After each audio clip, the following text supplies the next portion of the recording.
जय श्री कृष्णा। एक बार श्री कृष्ण प्रभु अर्जुन के साथ एक बहुत ही रोचक कथा का आदान प्रदान कर रहे हैं, तो वही कथा मैं आप लोगों के समक्ष रख रही हूँ। तो चलिए सुनते हैं कथा।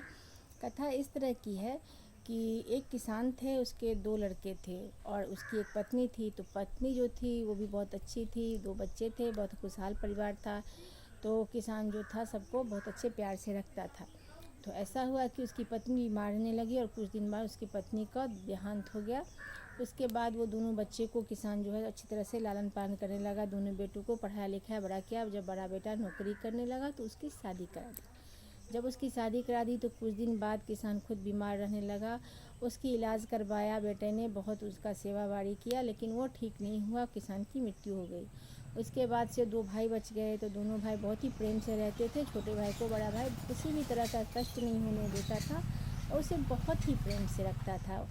तो वो पढ़ाई लिखाई कर रहा था। अचानक ऐसा हुआ कि 2-4 साल बाद छोटा भाई बीमार रहने लगा। उसने बड़े भाई ने उसकी इलाज करवानी शुरू की। बहुत सारी इलाज करवाई, बहुत दिखलाया, बहुत वैद्यों से उसको दिखवाई, परंतु वो ठीक नहीं हो रहा था। दिन से दिन वो लाचार और बेबस होता रहा था और भी वो जीर्ण जीर्ण होता जा रहा था।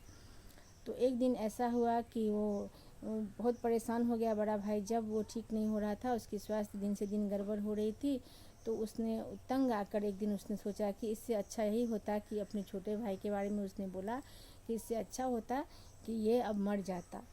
तो ऐसा वो सोचने लगा। तो वो मर तो रहा नहीं था, वो तो बीमार था बहुत और वो इसी तरह से पड़े रहता था। तो एक दिन उसने पत्नी से सोचा कि अच्छा था, अब तो संपत्ति बेचकर भी इसकी इलाज करेंगे, फिर भी ये ठीक नहीं हो रहा है और ये ठीक नहीं होने वाला है और संपत्ति भी बिक जाएगी। इससे अच्छा है किसी तरह मर जाता तो अच्छा होता। तो उसकी पत्नी ने कहा कि हाँ, ये आप ठीक कह रहे हैं। तो इसको क्या कीजिए कि किसी ऐसे हकीम को बोलिए कि हम तो इसे मार नहीं सकते, तो किसी और हकीम से ही इसको दवा करवा के उसमें उसी को बोलिए कि इसको किसी तरह से मार दे। तो उसने एक लालची हकीम के पास गया, वैद्य के पास, उससे उसने कुछ पैसे दिए। तो वो क्या किया कि उसको दवा में जहर मिला के उस लड़के को, छोटे भाई को खिलाकर उसको मार दिया और मर गया।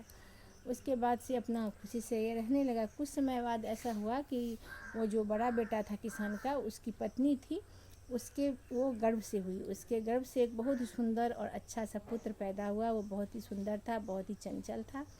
फिर वो अपना खुशी से वो लोग रहने लगे, बच्चे को पालने पोसने लगे। जब वो बड़ा हो गया, बहुत बड़ा हो गया, उसको पढ़ा लिखा दिया, वो नौकरी करने लगा, तो उसकी शादी करा दी। जैसे ही उस लड़के की शादी कराई तो वो लड़का बीमार रहने लगा। जब वो लड़का बीमार रहने लगा तो उसने, वो जो किसान का जो बेटा था, बड़ा बेटा, उस लड़के का जो पिता था, उसकी बहुत सारी, फिर उसी तरह से उसने बहुत सारे इलाज किए, देश विदेश जहाँ तहाँ। उसका एक ही लड़का था, एक ही संतान थी। उसने जी जान लगा दिया उसको ठीक करने में, परंतु वो ठीक नहीं हो रहा था। तो उसके बाद क्या हुआ कि उसकी आधी संपत्ति बिक गई उसको इलाज कराने में, तब भी वो ठीक नहीं हो रहा था। एक दिन वो लाचार पिता रो रहा था, अपने बेटे की सेवा कर रहा था, रो रहा था।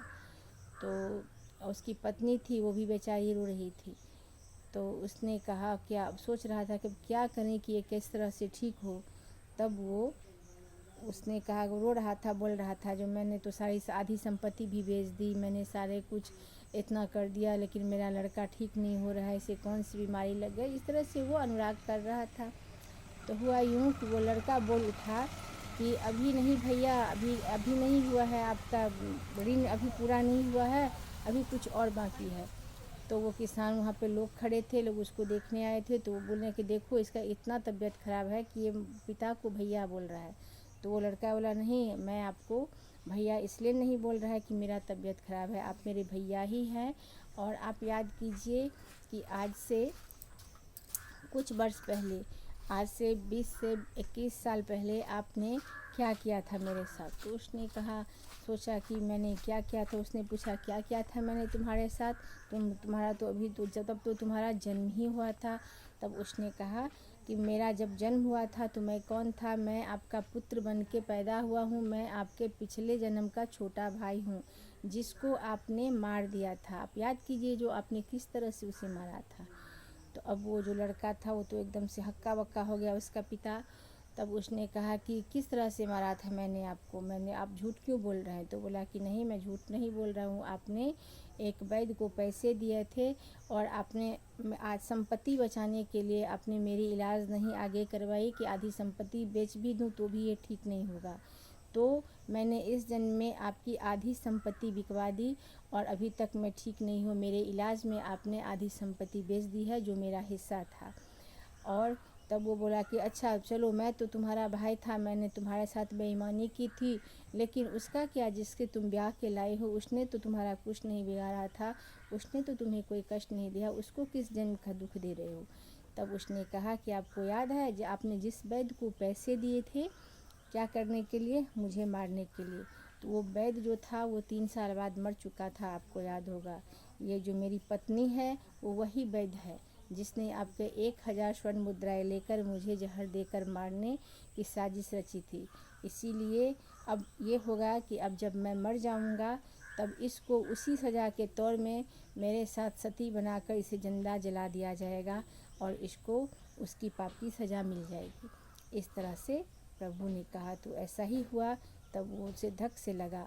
तब श्री कृष्ण कहते हैं कि पार्थ, अगर तुम इस जन्म में किसी भी निर्दोष प्राणी को तुम वध करोगे, हत्या करोगे जिस रूप में, उतना ऋण तुम पर चढ़ जाएगा और वो किसी न किसी रूप में तुमसे अगले जन्म से बदला ज़रूर लेगा।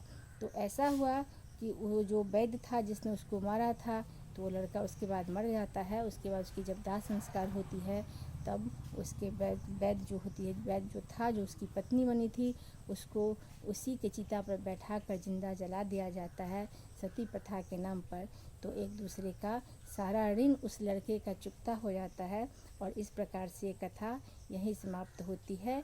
और ऐसा ही है, जो हम जैसा कर्म इस जन्म में करते हैं तो वो अगर कोई व्यक्ति ऐसा है कि वो बोल नहीं सकता, कोई जानवर है हम उसको मार दे रहे हैं, तो अगले जन्म में जितना भी ऋण मैंने किसी का भी किसी भी रूप में खाया है, वो अगले जन्म में मुझे उसको सधाना ही पड़ेगा, उसको निभाना ही पड़ेगा, उसको चुकाना ही पड़ेगा।